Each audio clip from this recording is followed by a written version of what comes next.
لیے.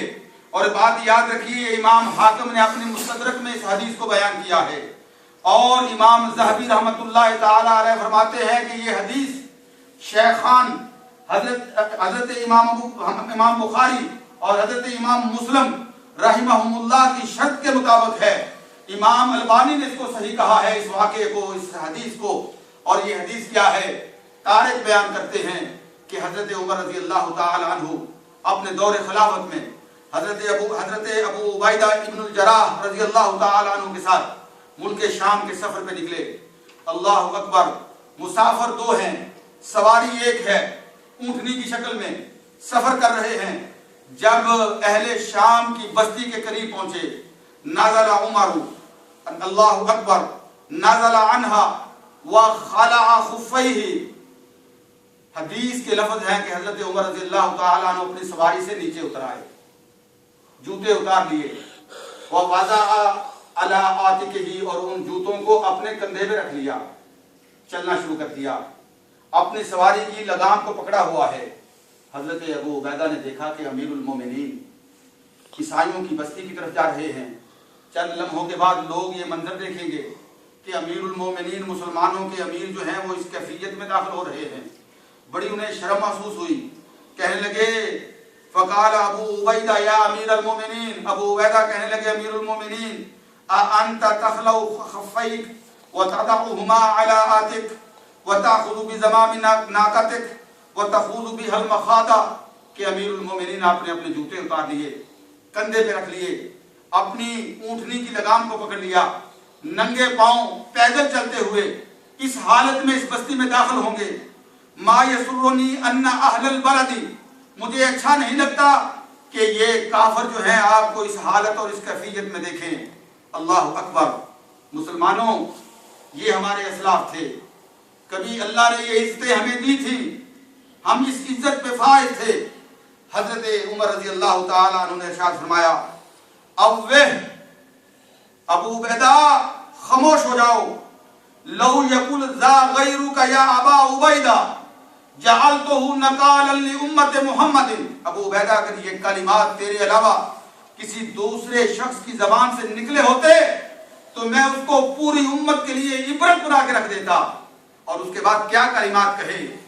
یہ ہے آج کے درس کا موضوع, یہ ہے آج کی اس مجلس کا حاصل. میرے بھائیوں, حضرت عمر رضی اللہ تعالی عنہ جو وقت کے امیر المومنین تھے, انہوں نے یہ بات کہی, ابو عبیدہ انا کنا اذل قوم. ابو عبیدہ کا بھی ایک وقت تھا کہ ہم دنیا کی ذلیل ترین قوم تھے. اہل روم, اہل فارس کی سپر پاوریں, ان کی نظروں میں ہمارا کوئی مقام نہیں تھا. جہالت میں پیدا ہوتے تھے, اونٹ چراتے تھے اور اسی زندگی میں مر جاتے تھے, اور مرنے کے بعد جہنم کی نظر ہو جاتے تھے, اس لیے کہ شرک میں مبتلا تھے. کوئی ہمارا پرسان حال نہیں تھا. انا کنا قوما اذل, ہم ذلیل ترین قوم تھے. اعزنا اللہ بالاسلام. پھر ایک وقت آیا کہ اللہ نے اسلام کے ساتھ ہمیں عزت دی. اسلام آیا اور اسلام کے ساتھ ہمیں عزت ملی. مہما نطلب العز بغیر ما اعز اللہ. یاد رکھو, اگر ہم نے جس چیز کے ساتھ اللہ نے ہمیں عزت دی ہے اس کو چھوڑ کر کسی اور چیز میں عزت تلاش کریں گے, اذلنا, اللہ ہمیں ذلیل کر کے رکھ دے گا. آج مسلمان بچہ جو ہے وہ اپنے آپ کو مسلمان کہتے ہوئے شرماتا ہے. مسلمان اپنی آئی ڈی ظاہر کرنے سے گھبراتا ہے. مسلمان جہاں کہیں جاتا ہے وہ اپنے دل میں ایک خیال اور وسوسہ لیے ہوئے ہوتا ہے کہ نہ جانے چند لمحوں کے بعد میرے ساتھ کیا پیش آنے والا ہے. میرے بھائیوں, ہم نے اسلام کی حقیقی تعلیمات سے منہ موڑا, ہم نے اسلام کو چھوڑا, ہم نے اسلام کی دی ہوئی کتاب اللہ کے قرآن کو چھوڑا, ہم نے صاحب اسلام حضرت محمد الرسول اللہ جو خلیل اللہ ہیں, جو محمد الرسول اللہ ہیں, جو اللہ کے صفی ہیں, ہم نے ان سے اپنا ناطا توڑا. ہم ذلیل ہوئے. خدا کی قسم اگر ہم حقیقی معنوں میں مسلمان بن جائیں تو یہ عزت ہمیں دوبارہ مل سکتی ہے, اس ذلت سے ہم بچ سکتے ہیں. حضرت ثوبان جو رسول اللہ صلی اللہ علیہ وسلم کے غلام تھے, وہ بیان فرماتے ہیں, رسول اللہ صلی اللہ علیہ وسلم نے ارشاد فرمایا, مسلمانوں تم پہ ایک وقت آنے والا ہے یوشکو الامم کہ تمہارے اوپر ساری دنیا کی قومیں سارے تمہارے دشمن اکٹھے ہو کے ٹوٹ پڑیں گے. کیسے؟ فرمایا جس طرح کوئی بھوکے لوگ جو ہیں کھانے کے دسترخوان پہ ٹوٹتے ہیں. کس آتیہ کھانے کے دسترخوان پہ ٹوٹتے ہیں. صحابہ نے کہا اللہ اکبر ومن قلت نحن یومئذ یا رسول اللہ صلی اللہ علیہ وسلم کیا اس وقت ہم بڑے تھوڑے ہوں گے تعداد میں کم ہوں گے کہ ہماری تعداد اتنی کم ہوگی کہ لوگ ہمیں کم سمجھ کے ہمارے اوپر غالب آ جائیں گے؟ نبی اکرم صلی اللہ علیہ وسلم نے فرمایا نہیں بل انتم یومئذ کثیر. بات چل رہی ہے مسلمانوں اسلام کی.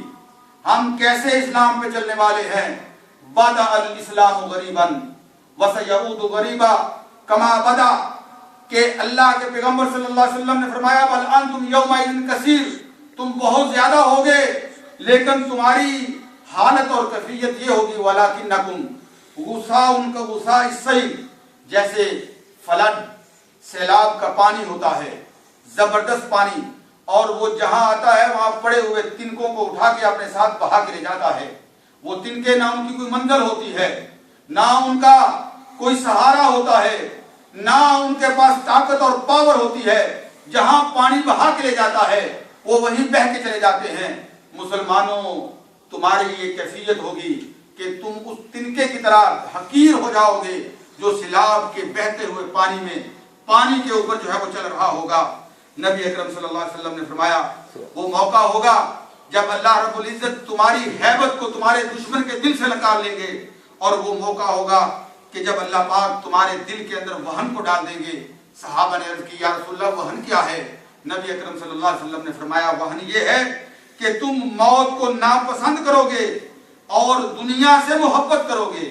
میں نے عرض کی تھی کہ آج ہم دنیا میں غرق ہو گئے اور آخرت کو ہم نے بھلا دیا اور یہی ہماری بربادی اور تباہی کا نتیجہ بنا. حضرات محترم آخر میں ایک اور سبب عرض کر کے اپنی بات کو سمیٹتا ہوں. وہ سبب ہے کہ التفرق والاختلاف کہ آج یہ امت جو ہے تفرقے اور اختلاف کا شکار ہو چکی ہے.